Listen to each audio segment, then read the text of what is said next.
Goeiemôre my vriend. Ek hoop het gaan goed. Wat jy ook al vandag in die gesig staar, wat ek vandag swaar op jou hart lê. Die besluit wat jy vandag moet doen, die dinge wat jy weet vandag vir jou wag. Wil ek vir jou sê sterkte. Wil vir jou sê, onthou, Jesus Christus is by jou. Sy liefde sal jou nooit verlaat nie. Vind rus en vrede in hom. Moenie besluite maak sonder om hom te kontak nie. Moenie besluite maak sonder dit voor sy voete neer te lê nie.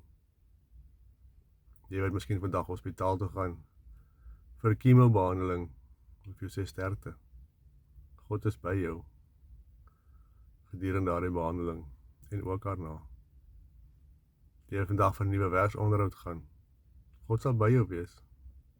Hy sal jou die kalmte gee. Moenie voordoen wie jy nie is nie. Is net jouself en vertrou. Jy wat ander moeilikhede in die gesig staar vandag. Jy wat nie weet waar môre se bord kos vandaan kom nie. Jy wat nie weet waar volgende maand se huur vandaan kom nie. Vertrou op die Here.